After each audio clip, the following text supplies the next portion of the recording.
আসসালামু আলাইকুম ভিউয়ার্স, কেমন আছেন সবাই? আশা করি ভালো আছে। আমিও ভালো ইনশাল্লাহ। বিশেষ করে আমার ছাত্র বন্ধুদের প্রতি আমার কৃতজ্ঞতা নিয়ে বলছি।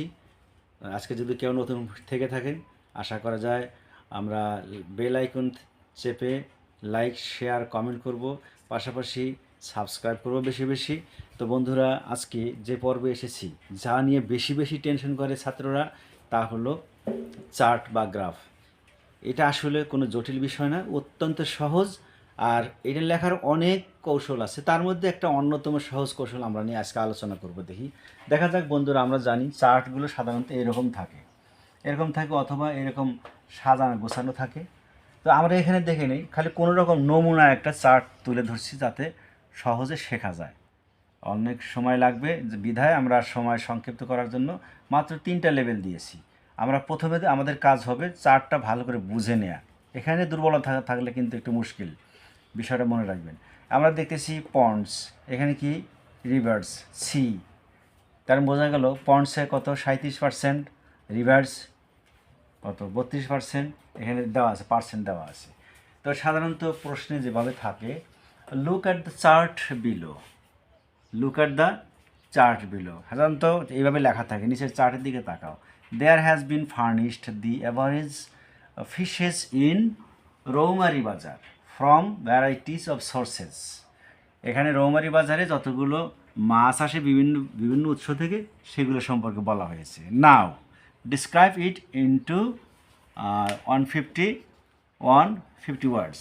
তার মানে কি, এটাকে 150 শব্দে তুলে ধরতে হবে। তো বন্ধুরা, দেখলাম প্রশ্ন সাধারণত এভাবেই থাকে, 150 শব্দে দেখো, হাইলাইট করো, ইত্যাদি ইত্যাদি। তো আমরা দেখলাম এখানে কীভাবে কী লেখা আছে। আমাদের প্রথম কাজ হবে লুক অ্যাট দ্য চার্ট অংশটুকু আমরা কেটে দেব। এখান থেকে কেটে দিয়ে সর্বশেষ এই যে এই ফুল স্টপ পর্যন্ত, নাও ডিসক্রাইব, এই পর্যন্ত আমরা বাদ দিয়ে দেব।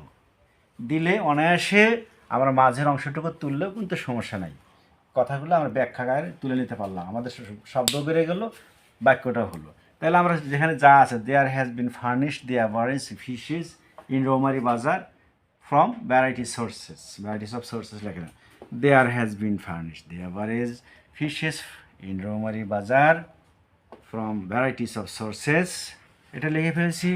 এখন যে শব্দগুলো আসলো, তাহলে উই ক্যান সি, আমরা দেখতে পেলাম, উই ক্যান সি বিষয়টা ভালো করে মনে রাখবেন, দ্যাট ইন রৌমারি বাজারে দেয়ার আর অ্যাভেলেবেল, পাওয়া যায়, অনলি 32% ফিশেস ফ্রম রিভার। আসলে কিন্তু তাই, নদী থেকে কত পার্সেন্ট আসে?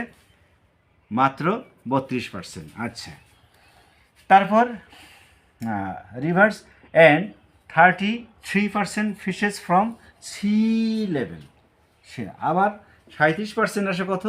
আমরা এই সি থেকে, আর 37% হলো ফ্রম কই? পন্ডস, পুকুর থেকে আসে। এরকম যদি আরও থাকে, আরও আসবে, সমস্যা নাই। এরকম আমরা নমুনা অনুপাতে দেখে নিলাম, এভাবে আমরা লিখে যাব। বাস, এই প্রথম কৌশলটা শেষ। আমরা তিনটি প্যারায় লিখব, বিশেষ করে 3টি প্যারায় লিখলে আমাদের জন্য সুবিধা হবে। তো বন্ধুরা, দেখলাম এখানে আমরা যেহেতু 3 প্যারায় করব, এখানে প্রথমে লিখেছি উই ক্যান সি, আর এবার লিখবো উই ক্যান সি। যেহেতু প্যারা করতে হয়, তাহলে একটা অংশ বাদ দিতে হয়, দিলে আমরা প্যারাটা স্পষ্ট ফুটে উঠলো, এখানে বাদ রাখলাম। এবার আগে লিখেছিলাম উই ক্যান সি, এবার লিখলাম উই ক্যান সে। আমরা বলতে পারি দ্যাট, আমরা বলতে পারি যে from ponds we can get only কত? সমুদ্র থেকে, পুকুর থেকে পাই 37% ফিশেস, অ্যান্ড ইট ইজ বা দ্যাট ইজ বা this is, it is the highest, এটা হলো সর্বোচ্চ, and it is 4% more than sea, এটা 5%, 4% বেশি। কোথা থেকে? সমুদ্র থেকে। সমুদ্র থেকে পুকুরের মাছ আমরা কত পার্সেন্ট বেশি পাই? 4% বেশি পাই। তাহলে কি ইট ইজ হাইয়েস্ট, তাহলে কি মোর দ্যান সি, তাহলে মোর দ্যান লিখলাম বেশির ক্ষেত্রে। আবার ফ্রম সি থেকে আমরা কত পাই? সমুদ্র থেকে, এই নদী থেকে কত বেশি পাই? 1%, মোর দ্যান রিভার্স 1% বেশি পাই।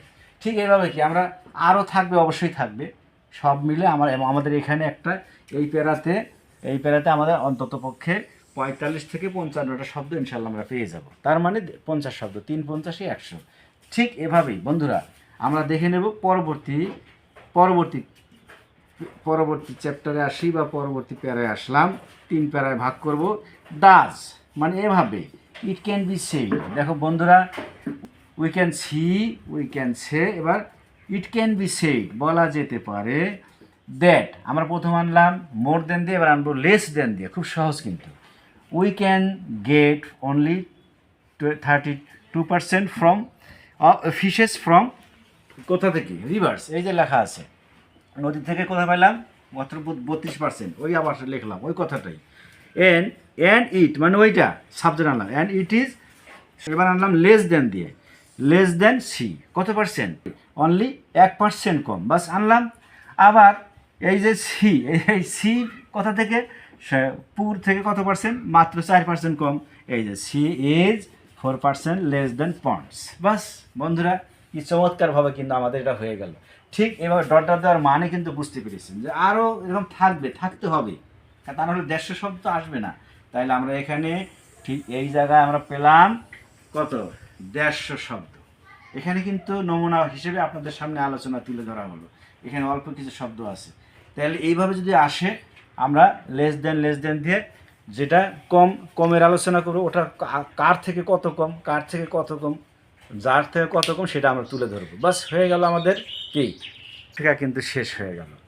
আজকে বন্ধুরা আমার মনে হয় চমৎকার একটা শিক্ষা থেকে যারা বঞ্চিত ছিল তারা আর সেই বঞ্চিত থাকবে না। আজকে আমরা বিশ্বাস করি এই গ্রাফ থেকে যারা বঞ্চিত তারা উপকৃত হবে। সেই উপকৃত হওয়ার আশা নিয়ে আপনারা ভালো থাকবেন। আমি ইনশাল্লাহ আপনাদের পাশে আছি, দোয়া করবেন। আমিও দোয়া করি, শিক্ষার্থীদের পাশে থেকে জীবন গড়তে চাই। তো বন্ধুরা আজ আর কথা নয়, সামনে নতুন পর্বে দেখা হবে। আসসালামু আলাইকুম।